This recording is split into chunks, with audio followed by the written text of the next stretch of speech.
LPU ప్లేస్మెంట్ల రికార్డులు సృష్టిస్తోంది. Final year student 2.5 కోట్ల ప్యాకేజ్ పొందుతున్నారు. 1700 మందికి పైగా ఎల్పియు స్టూడెంట్స్ 10 లక్షల నుంచి 2.5 కోట్ల ప్యాకేజెస్ పొందారు. విద్యా విప్లవం ప్రారంభమైంది లవ్లీ ప్రొఫెషనల్ యూనివర్సిటీలో. ఆంధ్రప్రదేశ్లో ఏడాదిగా విచ్చలవిడిగా ఇసుకను అక్రమ రవాణా చేస్తున్నారు. అయినా చంద్రబాబు ప్రభుత్వం మాత్రం ఎలాంటి చర్యలు తీసుకోవడం లేదు.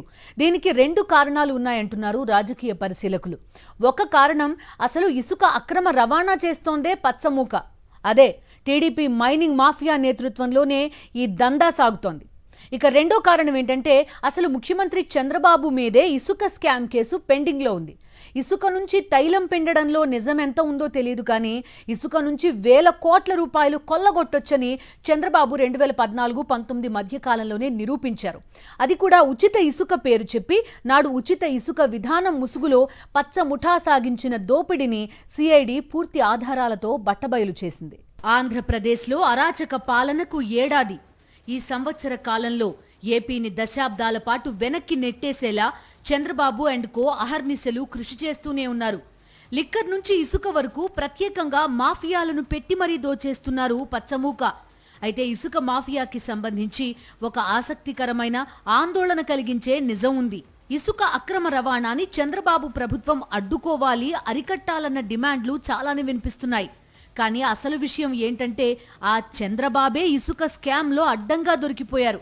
చంద్రబాబు మీద ఇసుక స్కామ్ కేసు కూడా నమోదైంది. గనులు ఖనిజాలకు సంబంధించి 1957లోనే కేంద్ర ప్రభుత్వం ఒక చట్టం చేసింది. గనులు ఖనిజాలకు సంబంధించి రెగ్యులేటింగ్ అథారిటీ కేంద్ర ప్రభుత్వమే. 1957 చట్టం నాటి నియమ నిబంధనలకు లోబడే రాష్ట్ర ప్రభుత్వం మైనింగ్ లీజులను మంజూరు చేయాల్సి ఉంటుంది. ఒకవేళ అలాంటి గనులను ఖనిజాలను నోటిఫై చేయకపోతే వాటి మీద పూర్తి నియంత్రణ అధికారం కేంద్ర ప్రభుత్వానిదే.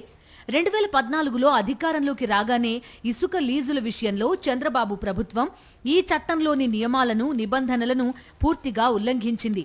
ఆగస్టు 28, 2014న ఇసుక రీచ్లన్నింటినీ ఏపీఎండీసీకి అప్పగిస్తూ రాష్ట్ర కేబినెట్ నిర్ణయం తీసుకుంది. తర్వాత రీచ్లను జిల్లా, మండల మహిళా సమాఖ్యలకు అప్పగించారు. 2016లో ఈ విధానాన్ని సమీక్ష చేస్తూ కేబినెట్ సబ్ కమిటీకి అప్పగించారు. కేబినెట్ సబ్ కమిటీ సిఫార్సులను పరిగణనలోకి తీసుకుని జనవరి 15, 2016లో మరొక జీవో జారీ చేశారు. టెండర్ కమ్ ఈ ఆక్షన్ నిర్వహించాలని జీవోలో పేర్కొన్నారు.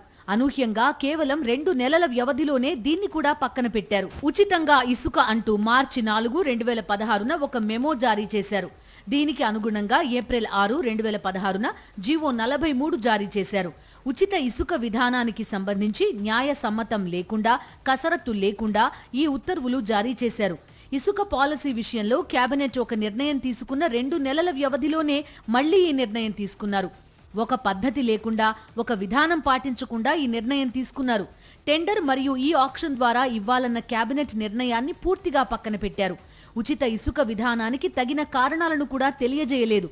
ఎంత తవ్వుతారు, ఎంత ఇస్తున్నారు, ఇందులో ఎలాంటి పద్ధతి అనుసరిస్తున్నారు అన్న దానిపై ఎలాంటి నిర్ణయాలు లేవు. ఉచిత ఇసుక నిర్ణయానికి కేబినెట్ నోట్ కానీ, మెమొరాండం కానీ లేవు. బిజినెస్ రూల్స్ పాటించలేదు. రాష్ట్ర ప్రభుత్వానికి ఏ మేర ఆర్థిక నష్టం కలుగుతుందన్న దానిపై ప్రభుత్వం ఎలాంటి చర్చ చేయలేదు. ఒక తప్పుడు ఉద్దేశంతో ఏప్రిల్ 6, 2016న జీవో జారీ చేశారు.